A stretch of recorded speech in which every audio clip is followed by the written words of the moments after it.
लद्दाख के किसवांग और तारचीन 1996 से 2017 तक लद्दाख स्काउट में हवलदार रहे और कारगिल वॉर में हिस्सा लिया था। उन्होंने द्रास के द टॉप और तोलोलिंग सेक्टर में पाकिस्तान घुसपैठियों से लोहा लिया।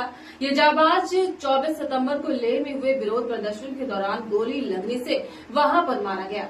46 साल के धार इनके साथ 4 लोगों की मौत हुई। प्रदर्शन लद्दाख के स्टेटहुड को लेकर था और इस स्टेटहुड की लड़ाई में उनको गोली लगी। प्रदर्शन में शामिल लोग लद्दाख को राज्य का दर्जा दिलाने 6ठी अनुसूची के तहत विशेष अधिकार देने की मांग कर रहे थे। जब प्रदर्शन उग्र हुआ तो पुलिस ने फायरिंग कर दी, जिसमें दारचीन समेत 4 लोग मारे गए। इंडियन एक्सप्रेस की रिपोर्ट के मुताबिक दारचीन 1996 से 2017 तक लद्दाख स्काउट्स में हवलदार रहे और कारगिल युद्ध में हिस्सा लिया। वो तोलोलिंग सेक्टर में पाकिस्तानियों से लड़े। रिटायर होने के बाद वो लेह में एक कपड़े की दुकान चलाने लगे। उनके पिता सताजीन नामपायल कारगिल युद्ध में उन्होंने भी लड़ा। वो 2002 में सेना में सूबेदार, मेजर और मानद कैप्टन के पद से रिटायर हुए। अपने बेटे की मौत पर उन्होंने कहा कि मेरा बेटा देशभक्त था, पाकिस्तानी मार न सके, हमारी फोर्स ने मार दिया। क्या हमारे जैसे देशभक्तों के साथ ऐसा बर्ताव होना चाहिए?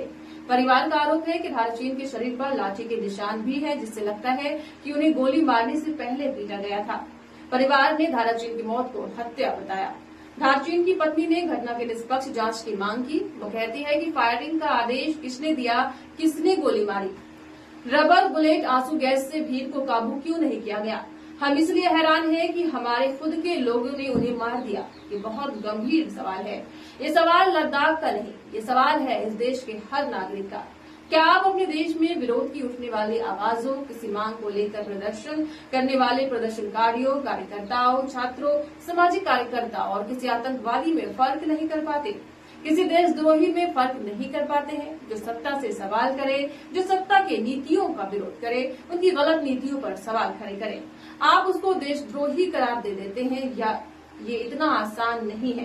किसी भी देश के रहने वाले को आप देशद्रोही कह दें, बहुत आसानी से ये शब्द निकल जाते हैं। मीडिया इसको उठा लेता है और जो चंद दिन पहले सरकार का समर्थक था, तब इस मीडिया ने उसे सर पर बैठाया था।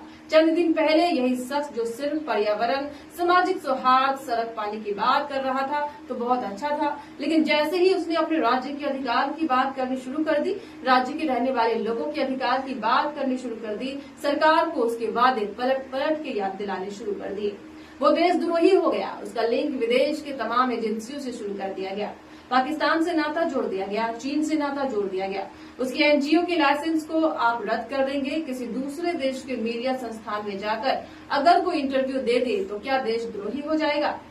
जिस शख्स के नाम की एक लंबी फहरिस्त हो, उस शख्स के नाम पर दुनिया जिसे सलाम करती है, वो अपने देश में ही देशद्रोही होकर जेल की सलाखों के पीछे चला जाए और राज्य की मांग और राज्य के अधिकार की मांग करने वालों, वो लोग जो इस देश में फौज में रहकर देश की सेवा कर चुके हों, देश के लिए जंग लड़ चुके हों और वहां से बहादुरी के साथ वापस आकर इस देश में अपने राज्य की मांग उठाने पर उन्हें गोली मार दी जाए। इसकी निंदा भी अगर आप नहीं कर पाए, इस पर सवाल भी अगर आप ना खड़े कर पाए, तो फिर देशभक्ति का पैमाना क्या है?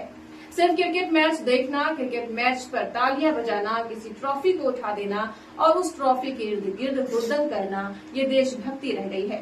देशभक्ति में क्या देश के रहने वाले लोगों के अधिकार नहीं आते? गंभीर सवाल है। सवालों पर देश को सोचना चाहिए कि फौज से रिटायर हुए एक नौजवान के रिटायर्ड फौजी के पिता आज सोच रहे हैं और सवाल कर रहे हैं देश से। उम्मीद की जानी चाहिए उनके सवालों के जवाब का। तब तक के लिए आप देखते रहे KIA न्यूज़।